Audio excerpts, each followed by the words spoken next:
So thank you for coming at 38th Sweeney lecture.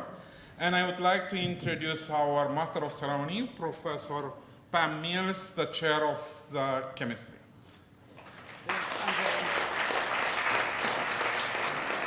So I'm happy to welcome all of you, particularly the students and the alumni, here to the 38th Sweeney lecture. But let's just get started to see who we are. Who are the students of Lehman or any neighboring schools in the vicinity? Can you guys use your voice like, yay?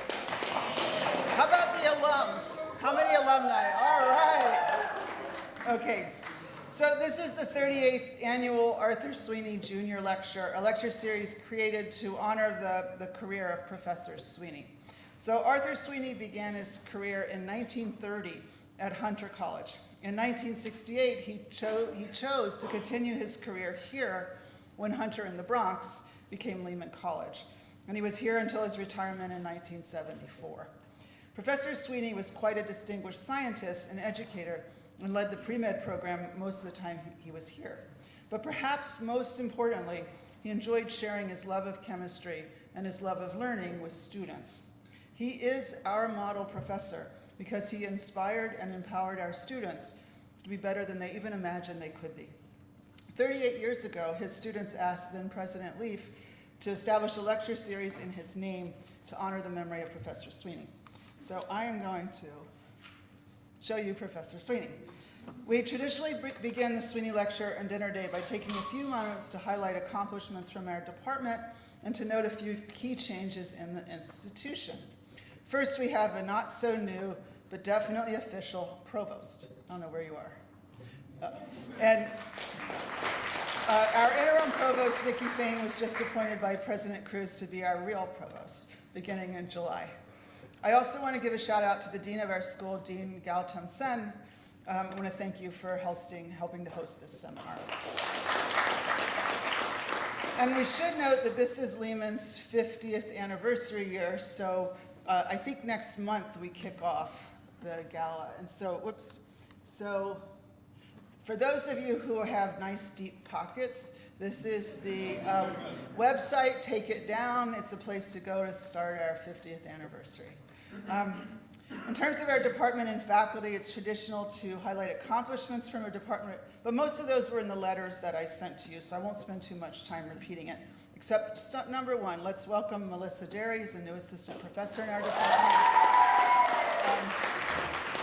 She's already, what is this, March? She's already submitted 3 grant proposals and has been selected to be a summer research fellow at Brookhaven National Labs. It's a visiting faculty fellowship. I think she's taking her doctoral student, Michael Phipps, and possibly Vlad. Yes, no, not sure. Yes, okay, good. It's a sophomore chemistry major. My understanding, Vlad, is that you're waiting to hear from another REU, but you should go with Melissa, okay? I also want to introduce Professor Sanjay Wallace. Sanjay, are you here? No, okay. He's a clinical visiting professor with us who's spending the year in our department. And lastly, Ms. Saraswati Amarante, are you here? I saw you, I know you're here, there you are. She was awarded tenure, and the department has nominated her for promotion, but sorry, I don't know what's happened, but I have my fingers crossed. It's for senior CLT. The review process is ongoing, and so hopefully we'll expect good things. Congratulations, Saraswati.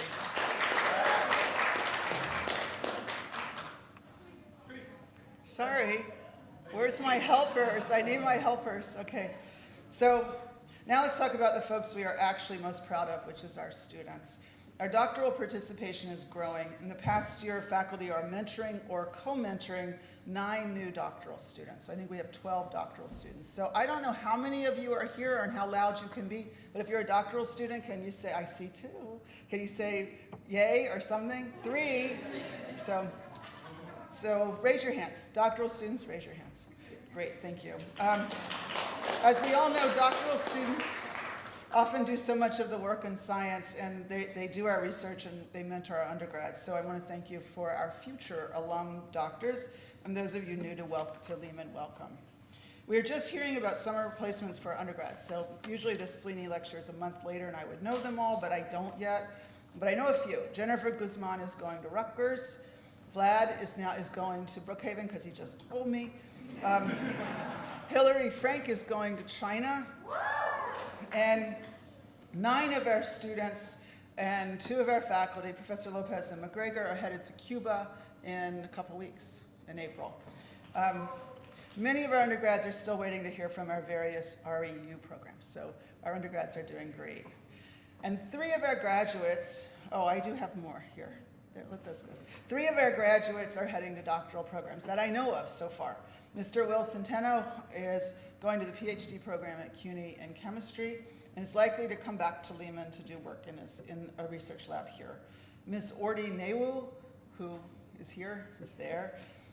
She's trying to decide where she's going to go between Emory, Wisconsin, and now I heard also Georgia Tech. But I keep hearing Emory, but I went to Wisconsin, so I'm kind of saying Wisconsin, but she's saying Emory.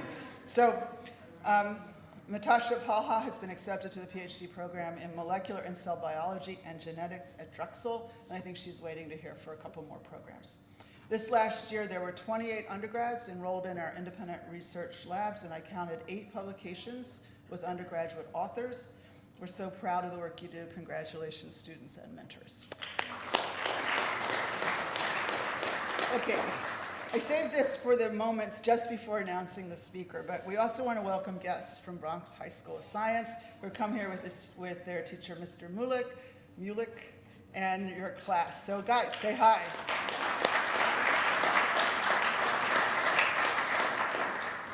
And now we turn to our distinguished speaker. Our speaker this year is Professor Robert J. Lefkowitz, the James B. Duke Professor of Medicine and Professor of Biochemistry and Chemistry at Duke University.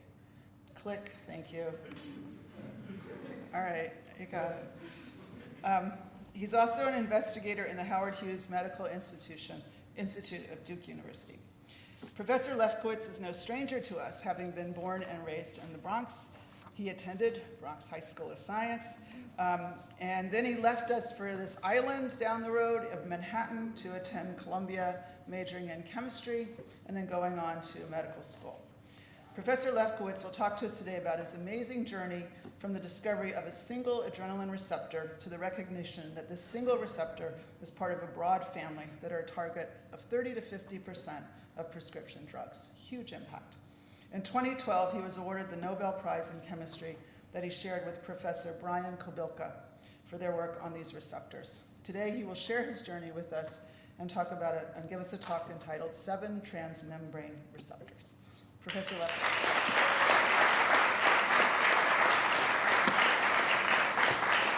I am switching computers right now, hopefully rapidly. Okay, you should come up. Thank you.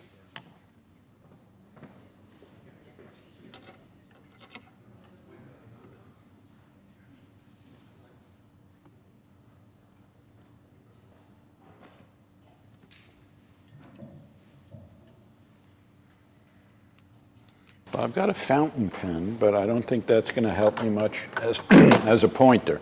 Do we have a pointer of some sort? Well, is this on? Yes. Yeah, it is. Okay. Well, thank you very much. It is indeed a pleasure to be with you this afternoon.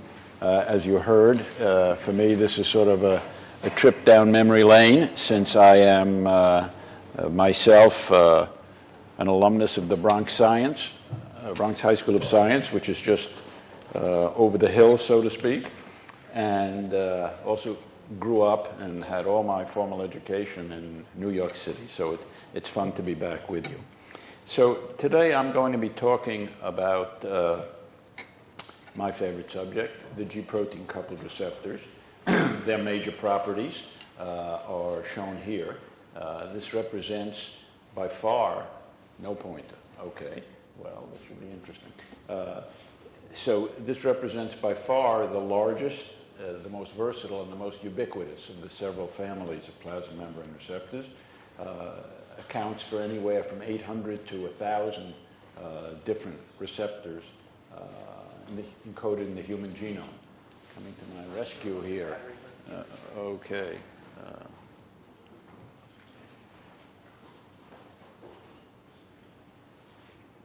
Okay, great. So this amazingly versatile family of receptors, encodes receptors not only for a huge percentage of all drugs which are used in the clinic today, but it also encodes receptors for a number of our sensory modalities, such as taste and smell, and of course, in particular, vision. And some examples of some of the receptors encoded by this are shown here. I've been fascinated by receptors in general, and G-protein coupled receptors in particular, for the entirety of my research career, which goes back just 50 years now. Now, this slide is taken from Nobelist Earl Sutherland's Nobel lecture in 1971. And it, I think, fairly represents the status of our understanding in this field, which is generally known as signal transduction, at the time that I was just beginning. And what it features, as you can see, is the enzyme adenylate cyclase, or adenyl cyclase, as it's also called, which had been discovered by Sutherland as the enzyme which catalyzed the formation of cyclic AMP, the so-called second messenger of hormone action. Note that in Sutherland's understanding of this, the adenyl cyclase was the prime target, or the central target, of essentially all extracellular hormones and neurotransmitters, for example.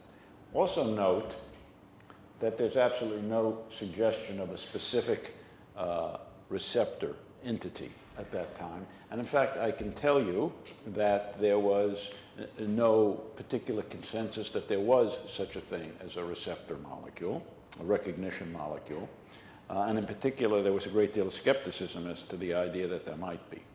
So that's how things stood circa 1968 to 1972, I would say. Let's fast forward now about 20 years in, and let me show you the progress that we, meaning myself and several other major laboratories, had made in trying to illuminate Sutherland's black box.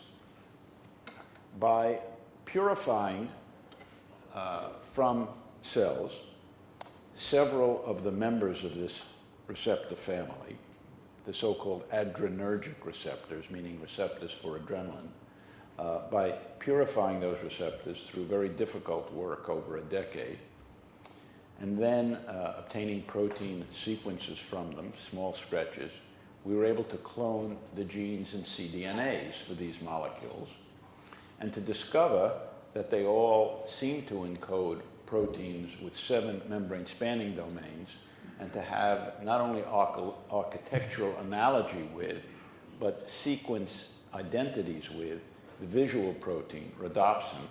We were able to appreciate that there was, in fact, what we thought at the time might be a small family of G-protein coupled receptors, but which we and others would then go on to show was a huge family, all very closely related. Simultaneously, Martin Rodbell and Alfred Gilman found that these receptors seemed to signal through a fairly conserved mechanism by activating a family of heterotrimeric G proteins, which then activated enzymes like adenylate cyclase to lead to the production of second messengers, which then activated signaling cascades of protein kinases. For their work, they would win the Nobel Prize.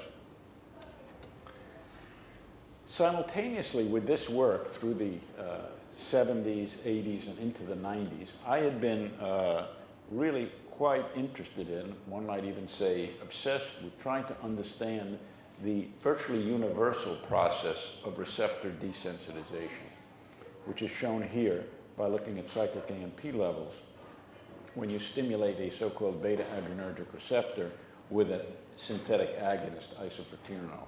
You can see that the stimulus rises and then falls, even though the amount of the stimulatory drug is consistently the same. That is to say, the response, once engendered, becomes rapidly desensitized. And I had sought the mechanism of this desensitization, and over a period, as I say, of 20 or more years, was able to elucidate it.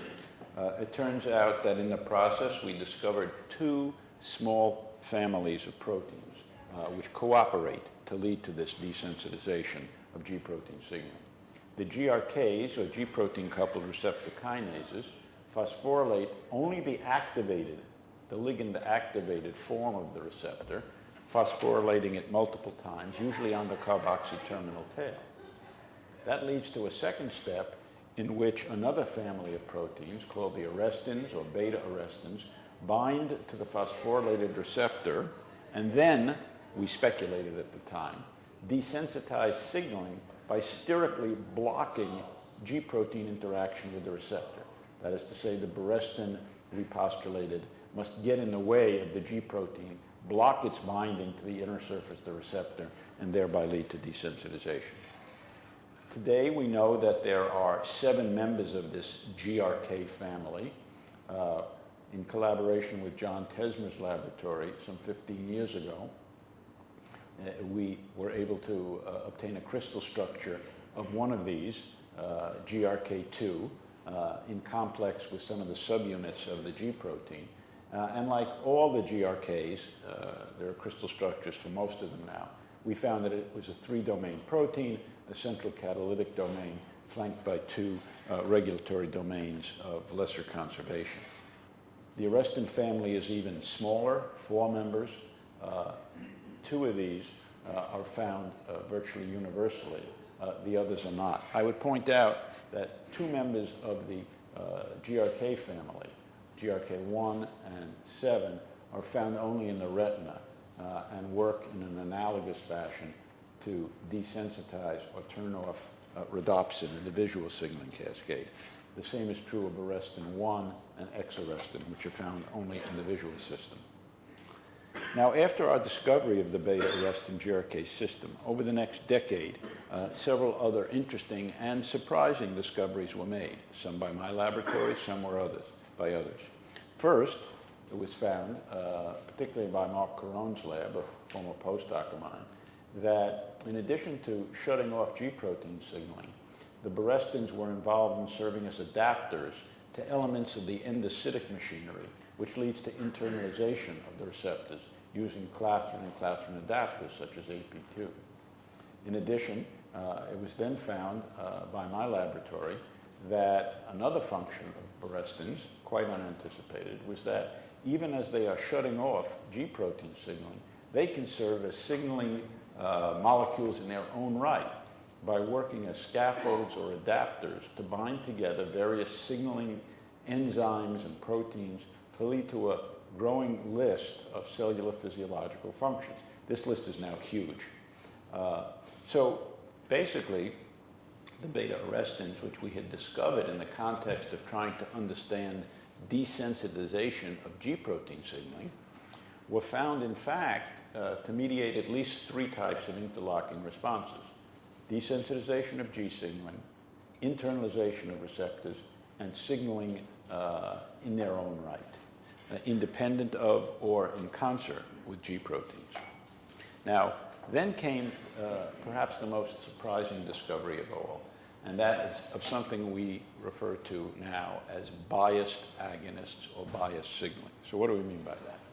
Well, basically, we had found, again, much to our surprise, that there were some ligands or agonists of the receptor which could lead to signaling down one of these paths, the G protein, and not Barrestin, or vice versa. Or, if not complete dissociation, could lead to much stronger signaling down one than the other. Now, this was surprising. Why was it surprising? Well, okay, so here's the definition of a biased agonist: a ligand which stabilizes a particular active conformation of a receptor, thus stimulating some responses but not others. So for many years, decades I would say, the prevailing underlying concept or theory in receptor biology was of a 2-state system, R and R star, R being an inactive form of the receptor, R star being a conformationally different active form of the receptor, the 2 in equilibrium, with the equilibrium far to the left, except in the presence of agonists, A, which, having a higher affinity for R star, would bind to it and pull the equilibrium to the right. Then all signaling would be some function of the concentration of AR star. But the existence of biased agonists is formally incompatible with this idea because it demands that there must be multiple active conformations of the receptor. For simplicity, or actually oversimplicity, two. One able to activate G protein signaling and one able to activate beta-arrestin signaling. As I'll talk about later, we now know that the reality is that there are multiple different such active states. So the discovery of biased agonism had important implications for our understanding of basic receptor action. But it also had very important implications for clinical therapeutics. And I'll get to that in just a minute. Let me give you a quick example of what this looks like experimentally. So this is a classical type of pharmacological experiment in which we take cells that are expressing a particular G protein coupled receptor, in this case the receptor for angiotensin, which is an octapeptide hormone, a very potent vasoconstrictor, leads to constriction of blood vessels and elevation of blood pressure. And we're basically adding increasing of concentrations of this angiotensin to the cells and looking at two types of responses, G protein signaling and beta-arrestin signaling. For the moment, let's not worry about what we actually measure in these assays. As you can see, with this balanced agonist angiotensin, you get two very nice sigmoidal dose response curves, and they seem very similar. Now, supposing you did the same experiment, but instead of using angiotensin, you use what is referred to as an ARB, an angiotensin receptor blocker. So ARBs, or angiotensin receptor blockers, are amongst the commonest drugs used in cardiovascular medicine. They block the angiotensin receptor and thus are used in the treatment, for example, of hypertension and congestive heart failure. Well, if you use such an antagonist, not surprisingly, you get stimulation of nothing, okay, because they're antagonists, not agonists. They can't stimulate. However, if you use a Barrestin biased ligand, what you would see is this. In red, there's no activation of the G protein signaling. But in black, you can see there is activation of the Barrestin arm. So this is a Barrestin biased ligand. It's essentially an antagonist with respect to the G protein and an agonist with respect to beta-arrestin. Now, why does this have therapeutic implications? Well, it has therapeutic implications because often the desired therapeutic effect downstream of a particular receptor is mediated by either the G protein or Barrestin signaling arm, and adverse side effects are mediated by the opposite signaling arm, or vice versa. So depending on which effects downstream of a receptor are viewed as desirable and which are viewed as undesirable side effects or adverse effects will determine whether in a particular therapeutic context one might want a G-biased or a Barrestin-biased ligand. Let me give you a couple of quick examples. Let's consider opiates.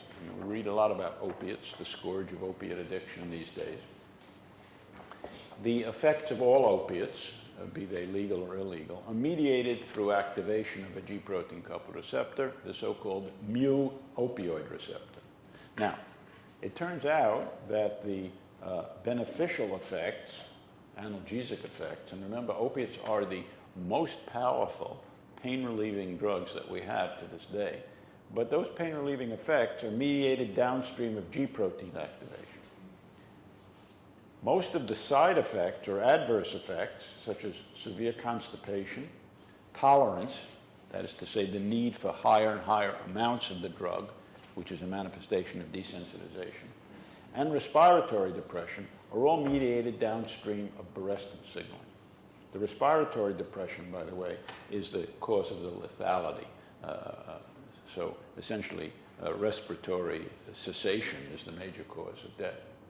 So one can speculate that if one had a G-biased agonist, which could activate only the G signaling, leading to pain relief, but not Barrestin, leading to these types of side effects, one might have a more effective drug which had less side effects. In fact, this turns out to be true both in animal models and in humans, and such compounds are now before the FDA for final approval. I would point out that much of this was worked out using so-called knockout animals, in which one can essentially ablate the expression of a particular gene and thereby study its function. And in fact, in Barrestin knockout animals, which we had created quite a few years ago, one lost or found marked attenuation of this effect.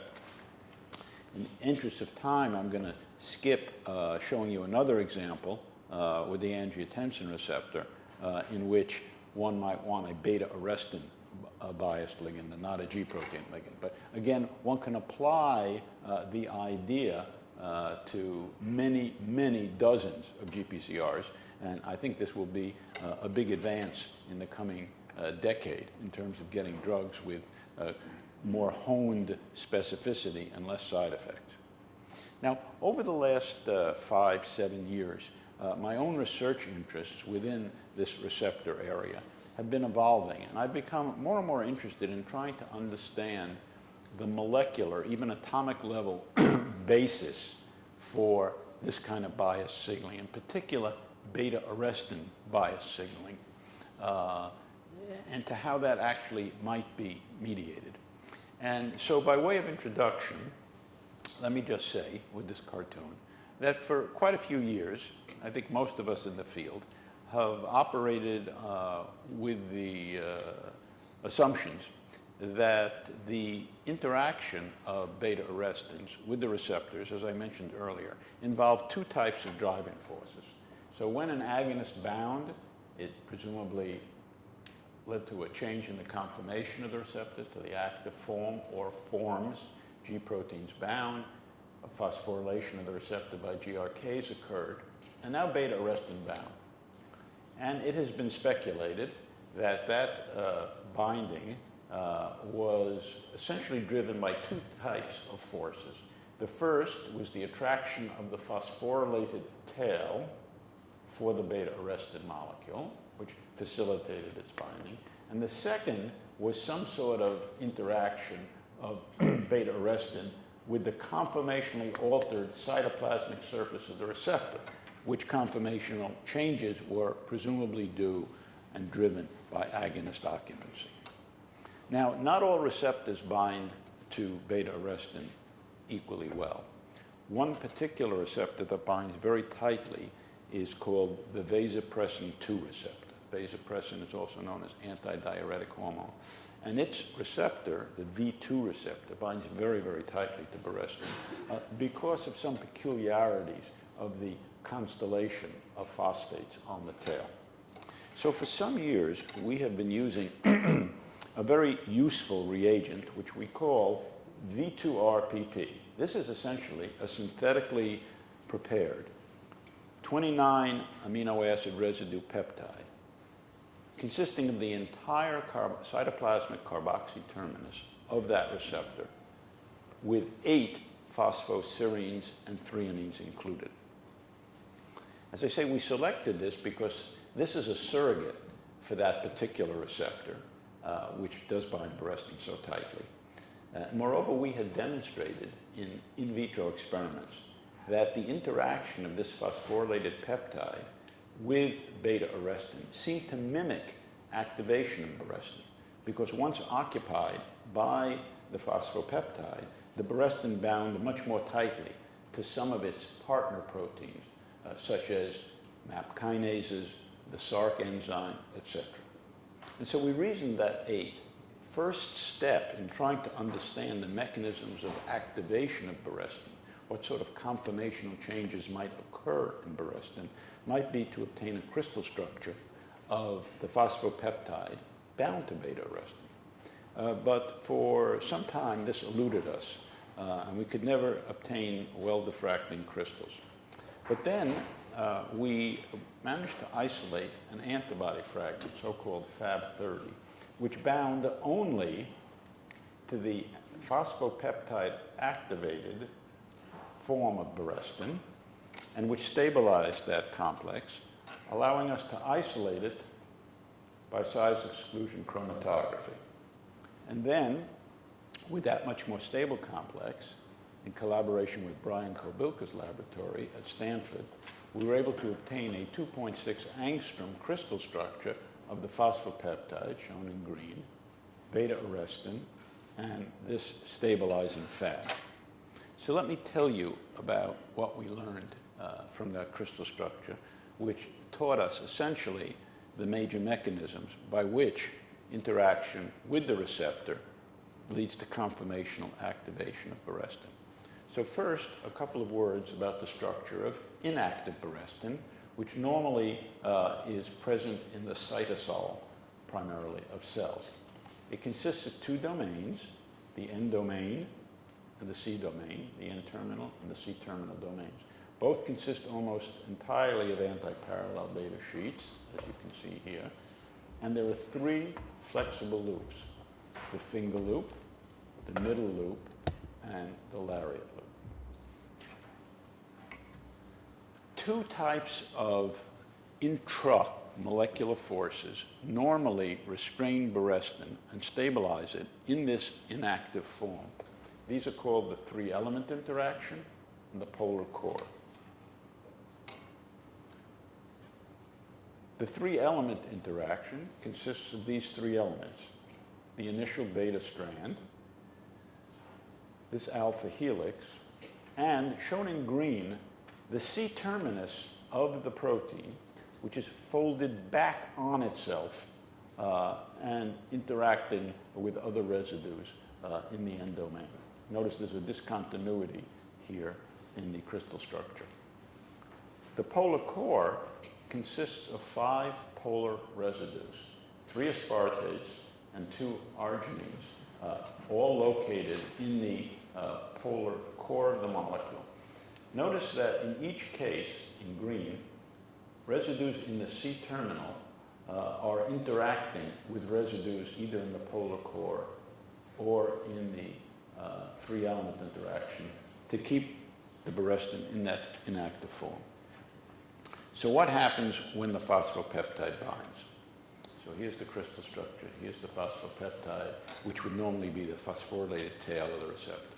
First of all, the phosphopeptide binds to the N domain, as you can see, at a location very similar to where the C-terminus is bound in the inactive structure. So here you can see the phosphopeptide. And now it's essentially being replaced by the tail of the receptor.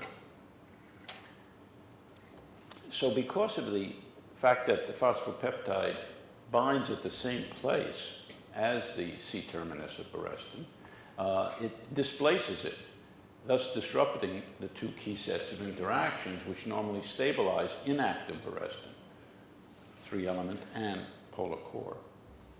Again, here you can see the virtual identity of where the phosphopeptide, representing the C-terminus of the receptor, binds, and in light blue, where the C-terminus would ordinarily be. Now, subsequent to phosphopeptide binding, the N and C domains of Barrestin undergo a substantial twist with a 20-degree rotation around a central core, as you can see here. And basically, we speculate that that rotation exposes binding sites on the Barrestin molecule for interaction with some of these many protein partners with which it's capable of interacting. Finally, the phosphopeptide binding also occludes the inactive conformation of the so-called finger loop. So here's the finger loop in the inactive structure. Okay. But you can see that the phosphopeptide, when it binds, is going to displace that and basically leads to its stabilization of this loop in a much more extended conformation, which, we speculated, may facilitate contact with the core of the receptor. Now, more recently, we've obtained other data which support that idea. And this involved our developing a novel approach to purifying a complex not of the phospholipeptide of Barrestin, but of an entire phosphorylated GPCR with Barrestin. So to do this, we expressed in cells a chimeric receptor, a fusion receptor, in which we genetically encode the carboxy terminus of that V2 receptor, that tight Barrestin binding receptor, onto the core of the beta-2 adrenergic receptor. That chimeric receptor is then overexpressed in cells by genetic means, together with a GRK to lead to robust phosphorylation, and Barrestin, all expressed in cells. We use insect cells, SF9 cells, is a very well-established overexpression system. So when one stimulates this with an agonist like adrenaline, we use something more powerful, that leads to phosphorylation of the receptor by the GRK, binding of Barrestin to form the complex. We lyse the cells. The complex is not stable, so we add that Fab, that antibody fragment, and again, as before with the isolated peptide, that stabilizes our complex of agonist, receptor, Barrestin, and then we have the Fab. And now we can purify it as before. So now, rather than the phosphopeptide Barrestin, we're looking at phosphorylated receptor, the entire receptor, with Barrestin. Okay, so then we studied this complex using a variety of biophysical techniques. And these techniques included negative stain electron microscopy, hydrogen deuterium exchange, disulfide trapping, lysine cross-linking, a whole variety of techniques to try to characterize the underlying architecture. Now, as shown in these raw images from negative stain electron microscopy, the complexes appear to be monodisperse and uniform. And so, working together with an excellent electron microscopist, Yorgos Skiniotis, at the time of Michigan and now at Stanford, we were able to apply the techniques of single particle classification and averaging to develop an understanding of what the underlying architecture of these particles might be. And so, let's take a look. 2/3 of the particles looked as shown in these raw images, of these negative stain averages. And here's a little cartoon, a little cheat sheet to help. So this ovoid density is the receptor, ovoid because of the surrounding detergent micellar belt. And from that appears to hang a T-like density consisting of Barrestin and the Fab. We presume this attachment is by a single point attachment to the phosphorylated tail. T4L refers to T4 lysosome. This is a domain which is, again, genetically engrafted onto the amino terminus of the receptor. It's a technique that was originally developed in Brian Kobilka's laboratory to aid in crystallogenesis for X-ray crystallography. But in this type of EM work, it actually just serves as a landmark for helping us to orient particles.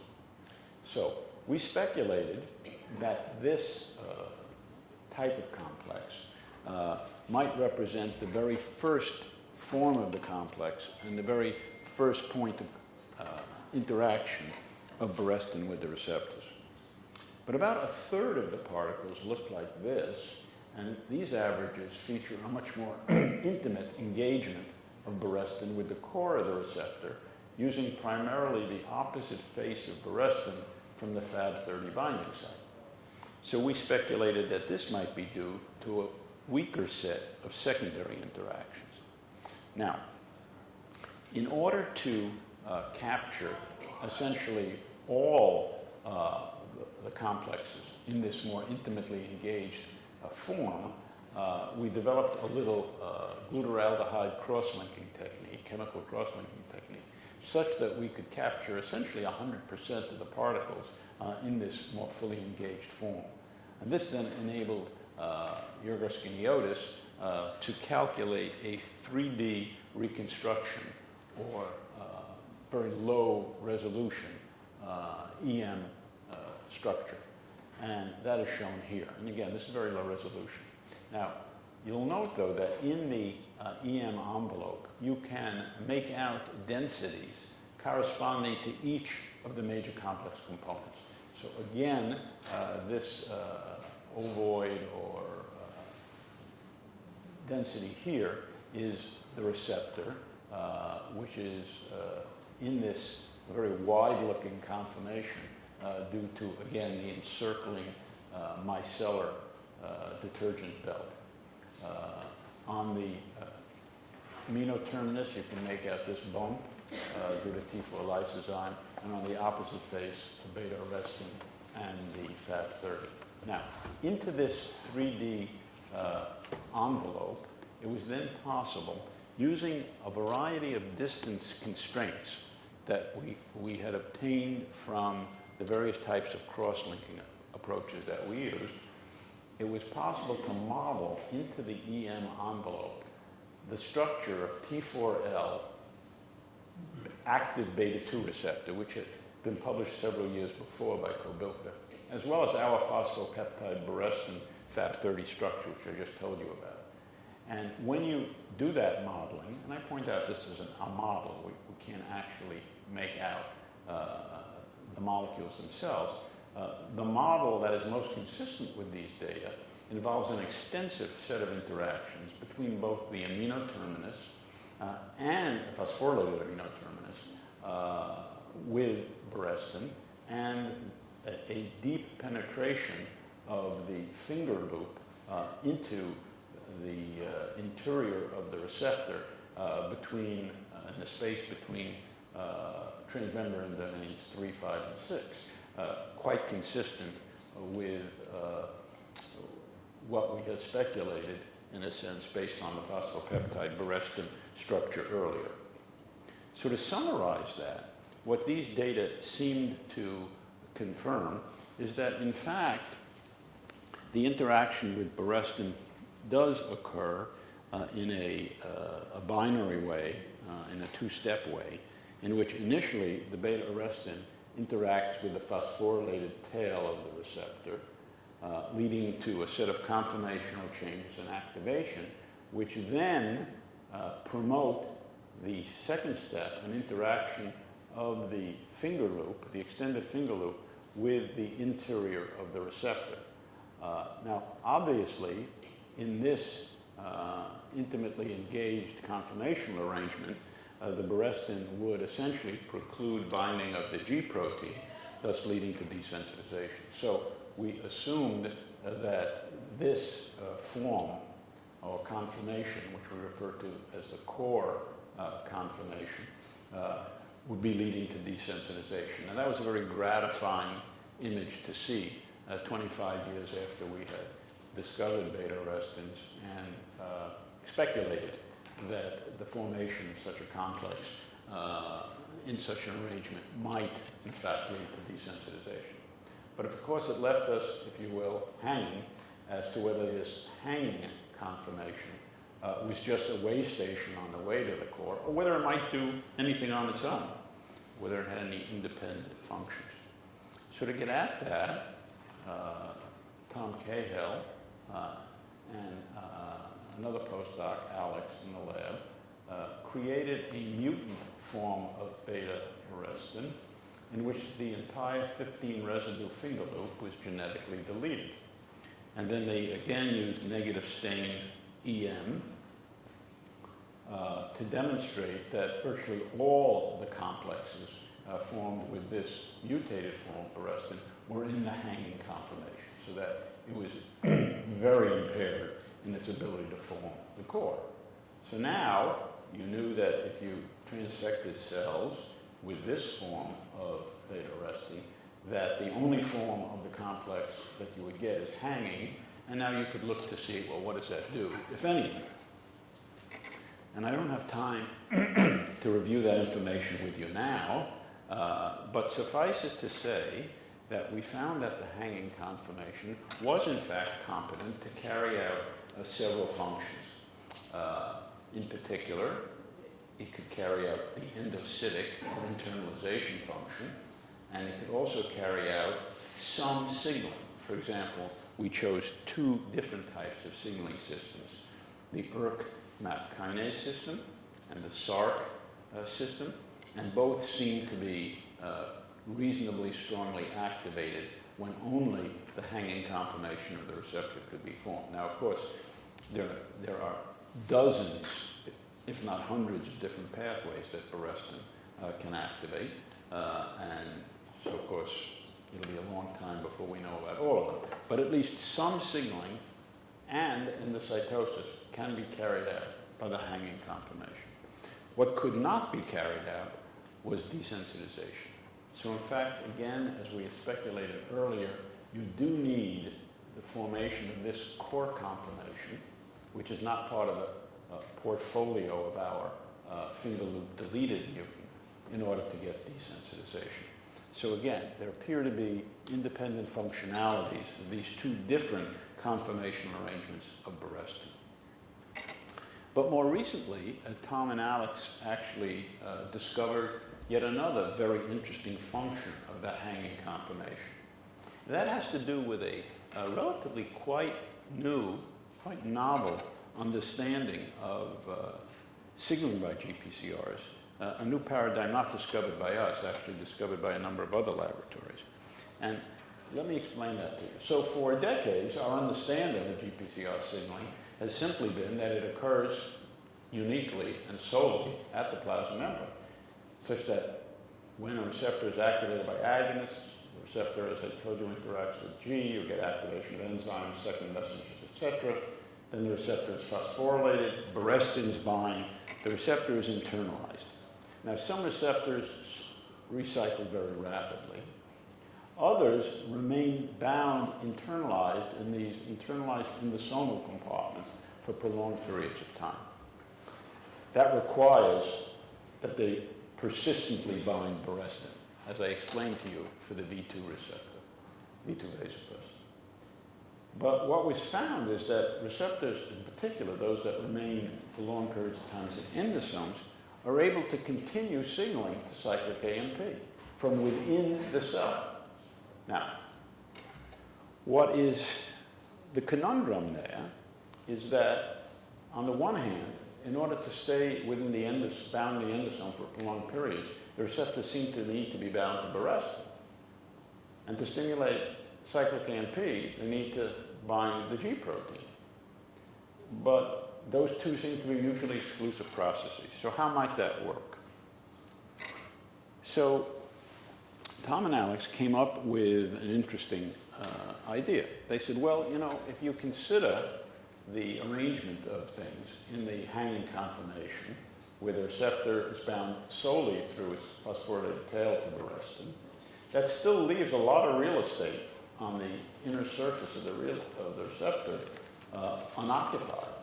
Is it possible that a G protein heterotrimer, and the G protein does have 3 different subunits, would be able to bind here, even while Barrestin is bound in the hanging conformation? So to begin to test that, they began in vitro interacting G proteins with this complex, and sure enough, they were able to form such a complex of receptor simultaneously bound to G protein in the core and Barrestin hanging from the phosphorylated tail. We call this complex the megaplex. And here is what it looks like by negative stain EM, again with a little cartoon. Here's that ovoid receptor with a T4L cap. Here's the heterotrimeric G protein on the inner surface. Here's Barrestin attached to the tail of the receptor, and here is the fat. Now, interestingly, this is an example of the hanging conformation of Barrestin without the G that I've shown you before. Okay, so here's the hanging conformation. This is a negative stain EM class average, previously published by Kobilka with skiniosis, of T4L beta receptor bound with the heterotrimeric G protein. Interestingly, if you superimpose those two, and this is a superimposition, not a real image, you can see that the superimposition looks strikingly similar to the megaplex that we had formed in vitro. Note that the G protein seems to fill the void that is empty on the inner surface of the receptor in the hanging conformation of the receptor Barrestin complex. I would also point out that we demonstrated that this receptor is fully active in activating this G protein when all of these elements are present. So, in a sense, this represents a very significant development in our understanding of how these systems work. I would also point out, however, that the receptor in this complex is, as I mentioned, fully active. And this receptor is able to work to activate the G protein and other such systems. Now, so you might say to yourself, well, does that really form in cells? You've only showed us that it forms in vitro. And I would have to say that, again, I don't have time to go into the evidence, but we have a variety of lines of evidence that this is the case. For example, we have confocal microscopy, which indicates that these complexes show all of these elements, individual elements, co-localizing in the same subcellular compartments. And we also have data using a technique called BRET, bioluminescence resonance energy transfer, in which we can show that in cells, activation of such a receptor brings components of the G protein and Barrestin much closer together. So we do have, in fact, evidence that they form in cells. So to summarize this, there does appear to be very real functional specialization of receptor Barrestin conformations. The hanging conformation is able to do endocytosis and signaling, but interestingly is also able to further complex with G protein to lead to a megaplex, which is presumably responsible for the endosomal signaling, which has only recently been appreciated to occur. On the other hand, the core conformation appears to be absolutely required for the core function of Barrestin, which we discovered all those years ago, of desensitization. And in a sense, this really is a significant change in our understanding because it really turns on its head, as I said, the paradigm that G protein and Barrestin cannot be bound to the receptor at the same time, but only can be bound sequentially or individually. Now, in the last 5 or 10 minutes, I just want to tell you about another direction that we're taking in the laboratory, which we're quite excited about. And this has to do with trying to understand these different conformations of the receptor, which we presume are responsible for different forms of biosignaling, and to then be able to leverage that understanding of these different receptor conformations to develop novel forms of therapeutics. Now, as I mentioned, the receptors seem to be able to exist in multiple conformations, and they seem to be able to, again, in the terminology of biophysics, to be able to explore a lot of conformational space and to basically be continuously isomerizing amongst different receptor conformations. And these multiple conformations seem to be present both in the resting unoccupied receptor, and most certainly they are present in the receptor occupied by orthosteric agonists. What do I mean by an orthosteric agonist? I mean an agonist which binds to the same site, generally facing outward, that the normal endogenous hormone or hormone or neurotransmitter would bind to. For example, the histamine receptor would bind histamine in such a place. The adrenergic receptors would bind adrenaline, serotonin. Antagonists, which are used clinically, would also bind competitively in those sites. Now we know, as I told you, that even when occupied by strong orthosteric agonists, these receptors cannot still occupy multiple conformations because, as I told you, the receptors can stimulate G protein and Barrestin seemingly independently. So clearly there are multiple independent conformations. But of course, we want to isolate these conformations and study them independently to try to understand what they look like. Well, it turns out that often a particular conformation can be stabilized by the addition of a so-called allosteric modulator to such a receptor occupied by an orthosteric agonist. What's an allosteric modulator? An allosteric modulator is one which binds anywhere else on the receptor other than the agonist binding site. It turns out the very first allosteric modulator, if you will, that was discovered was something we did 35 or 40 years ago when we showed that the transducer for the receptor, the G protein, was an allosteric modulator of the receptor. These are some ligand binding curves in which we showed that this is the addition of an agonist, isopropyl, in ligand binding curve, and it competes for occupancy.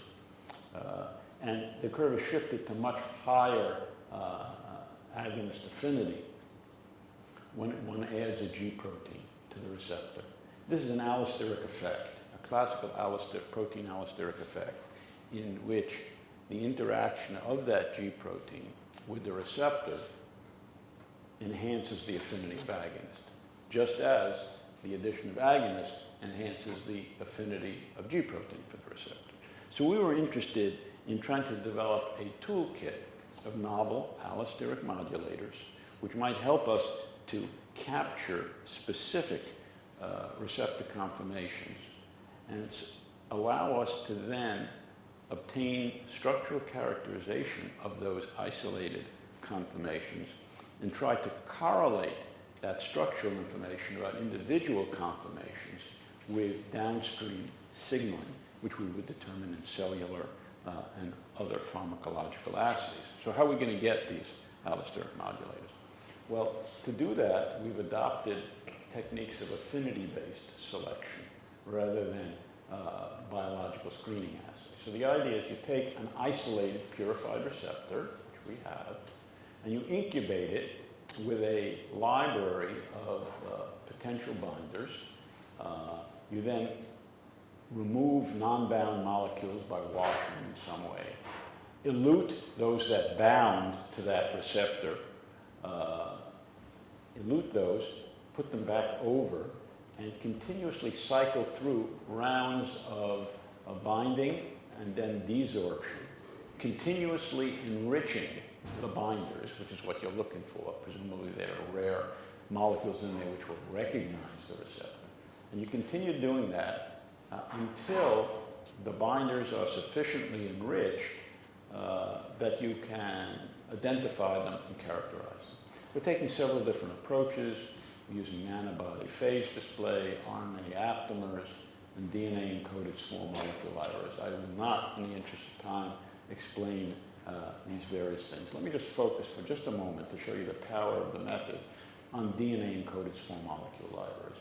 So these are libraries which contain as many as 1 billion independent small molecules, each one essentially barcoded with a little piece of DNA, about 80 nucleotides long.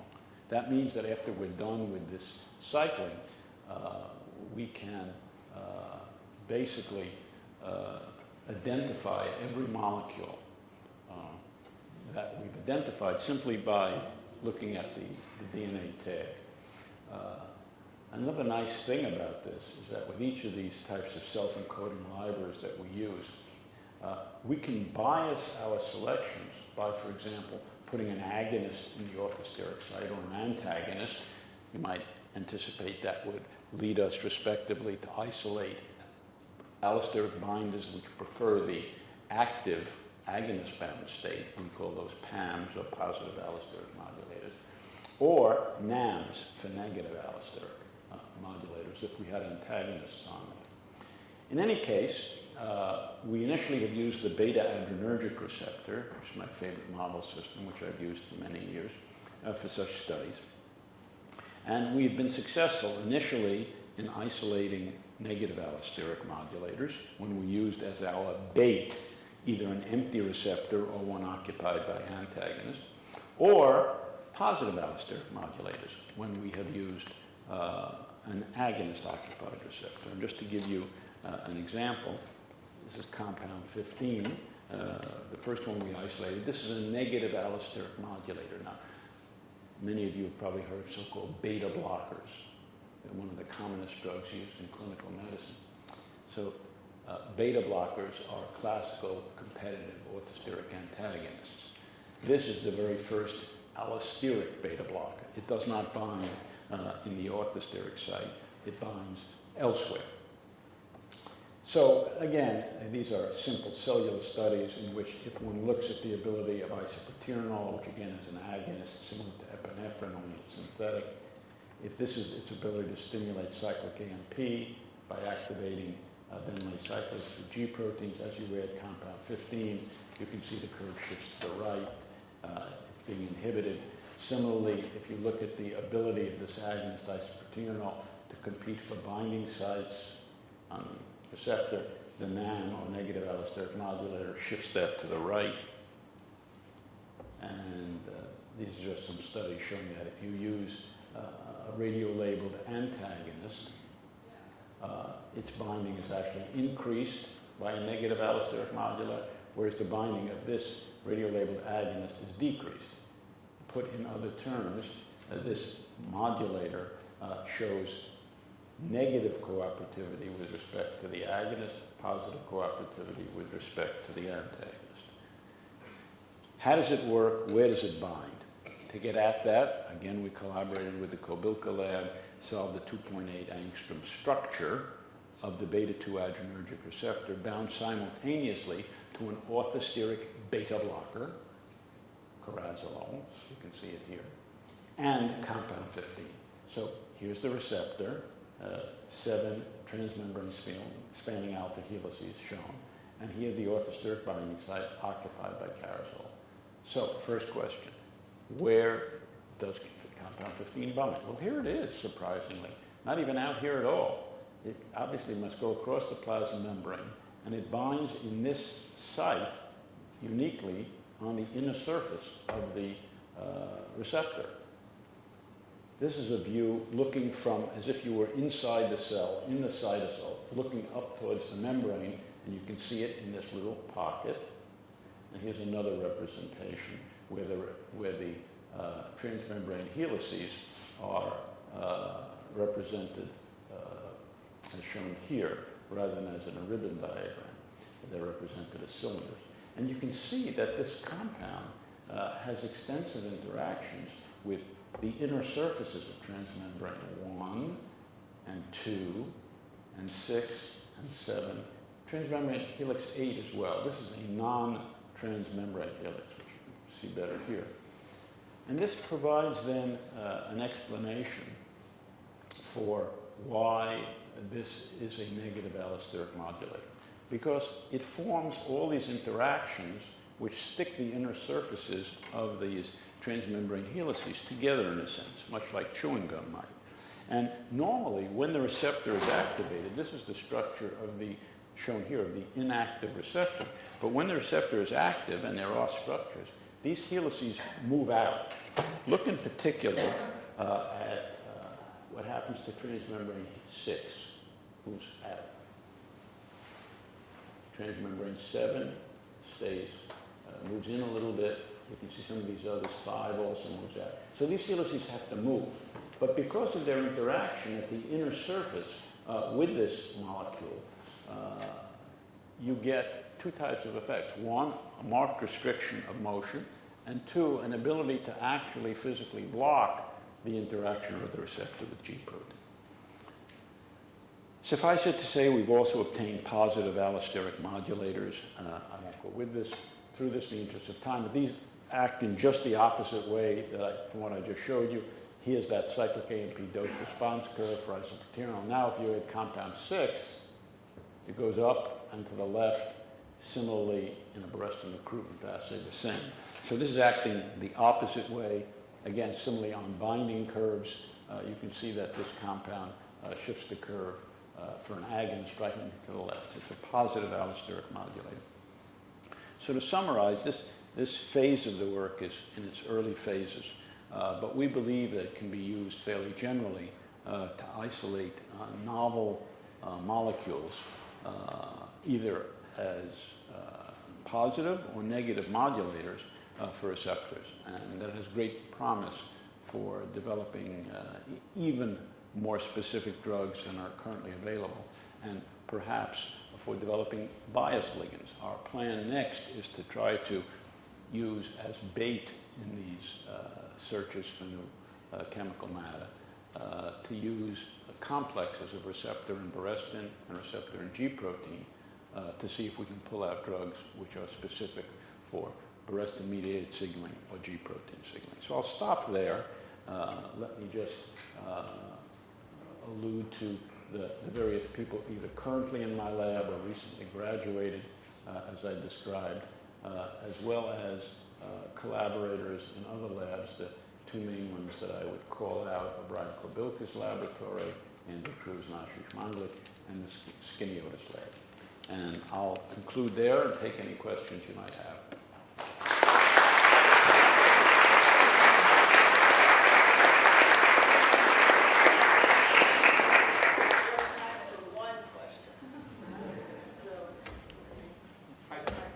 So the inhibitors that you isolated, the modulators, is it all in the cytoplasmic side or on the outside? So the only one where we know where it is that compound 15. Compound 6 we're currently wrestling with to try to get a similar kind of crystal structure. As yet we've failed, but we anticipate we will succeed. My hunch is that it binds inside as well, but we don't know yet. I would point out that in the last year, there have been about a dozen crystal structures published of GPCRs with allosteric modulators. Prior to that, there were none, so this field has exploded. And if you look at where those dozen or so bind, they bind everywhere. Some bind outside, some bind on the side, some bind inside. So clearly there are potential allosteric pockets all over these receptors. And there are a number of potential advantages of allosteric modulators over orthosteric modulators. And I would point out in this 30 to 50% of all drugs targeting GPCRs, almost without exception, they're all orthosteric. So this is a whole new field of endeavor. But amongst the possible advantages of these compounds is greater specificity, because it's been very difficult. You know, many receptors have multiple subtypes. There are, for example, 9 subtypes of adrenergic receptors, means 9 subtypes of receptor for adrenaline. There are 15 for serotonin. There are 7 or 9 for dopamine and 5 for acetylcholine.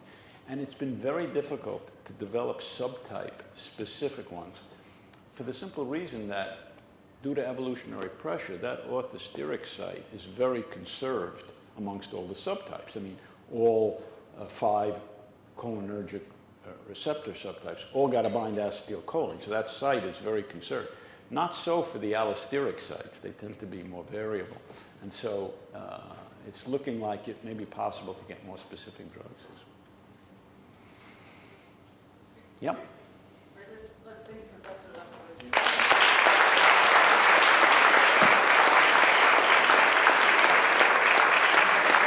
Okay. All right, the next part of our lecture are the student awards. So let me just get my computer up and switch here. We're good to go.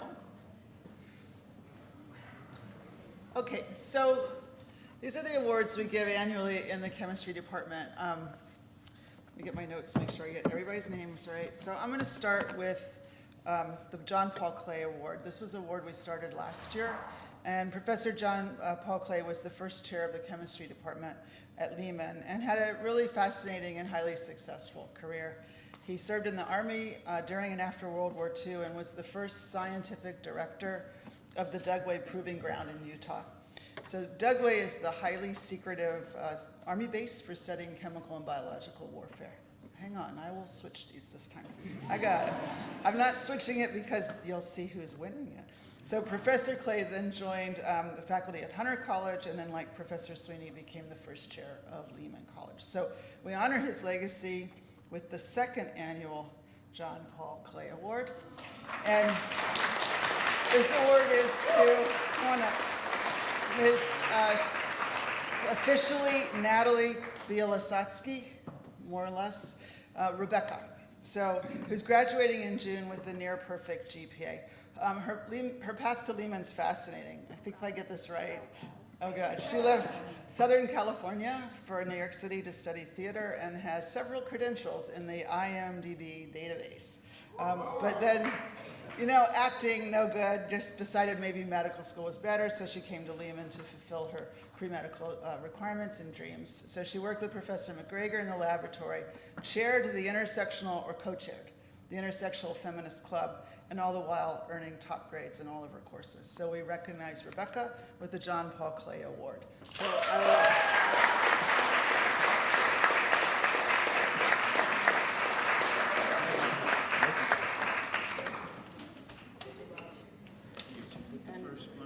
on the bottom, right. So, and who's taking it? Who's taking the pictures? Huh? Who's taking pictures? Nobody? All right. What? They're coming around? Okay, Yeah, hang coming. on. Sorry, you're first. So, you got them in order. Where was next? Did they disappear? Come on, pictures. We can go there. Go back. No, I'm not going. Okay. All right, thank you. Thank you. Congratulations. So 4 years ago, we created the Student Citizen Award to recognize a person who's really selflessly helped out in the department.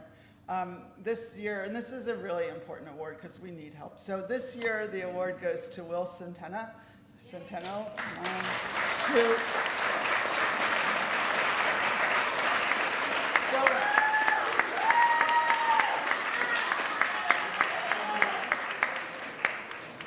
So Will actually graduated in December or in January, and then he just hangs around the department and he helps everybody with organic chemistry all the time. So,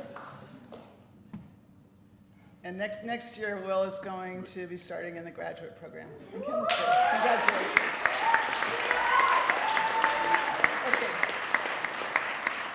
So, teaching is the core of the work that we do, and much of the teaching that we do is done by our adjunct instructors. So for a while, we've been wanting to create an adjunct instructor teaching award. So this year, we started it, and we're running this award. I'm going to tell you a little bit about the Barrington Downey Award for Outstanding Teaching by an Adjunct Instructor. So let me tell you a little bit about Barry. He earned his associate's degree from Bronx Community College, and then he enrolled at Hunter College, where I met him, and he worked for me, and he worked in my lab.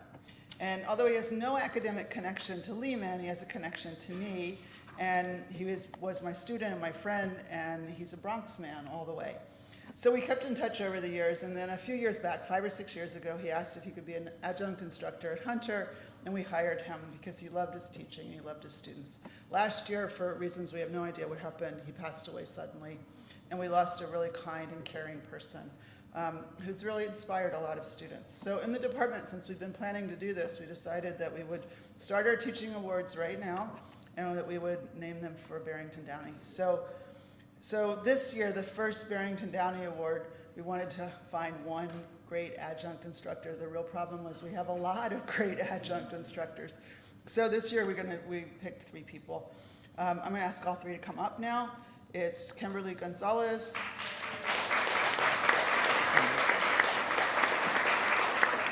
Jessica Jimenez, Marshall Tiagi.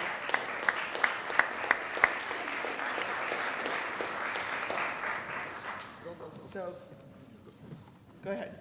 I'll give you, this is Kimberly's, Jessica, and Anshul. And so all three have been amazing. The only thing is, I think Jessica is now a doctor in that acid, correct? Right. All right. I want to thank you for all the work that you do for the department, and I think Barry would be very pleased with you this year. Thank you. All right. Our last award is the Sweeney Award. It's created to honor Professor Sweeney, and it's a graduate who exemplifies the Sweeney values. This year, like years past, we have 2 awardees. So I'm going to start with Miss Madeline Long. So, Madeline, come up. Okay, so I have to tell you a story about each of the Sweeney awardees. So I asked Professor Gitiano, Professor O'Connor, if they could tell me a story about Madeline. And they had to tell me the vacuum pump story. So, because I think the vacuum pump story illustrates the determination and strength that's so typical of our students, particularly our very good students. So apparently Madeline needed a vacuum pump. We have an old dead one. So she grabbed it, struggled with it, pulled it up onto a cart, took it apart, brought her uncle's tools in to help take them apart because we don't have enough tools. And then her mentor, Professor O'Connor, bought her the O-ring she needed. She put it all back together. The damn thing didn't work. But anyway, it's just amazing to pull it apart, put it back together. She's graduating in June. And she is going to spend her gap year, she's going to take a gap year right as she prepares for med school with teaching with us in the fall. So congratulations, Madeline.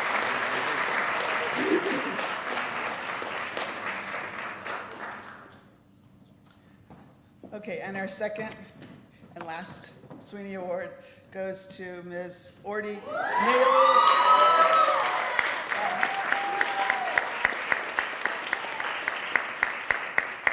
So Ordy works with Professor McGregor and is heading to graduate school this fall, as I mentioned earlier, not going to Wisconsin, but oh well. So Ordy's a true woman of the world who really exemplifies the values of Lehman. She came to US from the Cameroon, and then as Donna mentioned to me, she did not speak English. So how do you learn English? Apparently she went online. Got a job at Macy's because it was online, went to Macy's and said, I better learn how to speak to the people real fast. So that's how she learned English. Went to Ostos Community College, transferred to Lehman.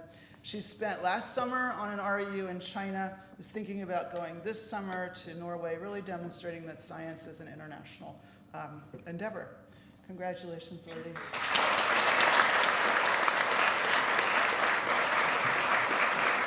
All right, so I only have a couple more comments and then we're done, but last year we talked a little bit about fundraising, and I said we would get a button in our department. Well, I thought I would get to you like in a week or two, but it took me, 8 months. So now here it is. If you want to, should regularly give to the chemistry department, you can go to our website, Lehman, chemistry, et cetera, click on Give to the Department of Chemistry, and then put in the department, and the monies will come to us. And we use the funds mainly for things like the Sweeney Lectures, scholarship for students, et cetera. And then lastly, perhaps most importantly, although I don't have a picture of them all, I want to express my gratitude to the folks who actually put on this event. So the technicians in the department, Mr. Habib Gurgis and Ms. Bibi Gafur and Ms. Saraswati Amaranti, who we mentioned earlier, do a lot of the work. And then Mr. Sharif El-Hakim, where are you? Sharif does everything, do it. And then the person who does most everything is hiding, Mr. Andre Gitiano. Okay, so I really want to thank all of you. And then lastly, I want to just, since our schedule is a little different, unfortunately, Professor Lefkowitz can't stay with us all day next time, though he's promised to come back. What we're going to do for the rest of the afternoon, at 3 o'clock is a reception in the art gallery. It's for everybody. It honors our alums, but everyone here is welcome to attend. At 4:15, I'd like to invite you all to come back for our panel. We have 4 or 5 wonderful alums who've come back to talk to us about the different aspects of how Lehman has helped them with their careers and their future, and then dinner is at 5. So I want to thank you all for coming and thank Professor Lefkowitz for a great speech.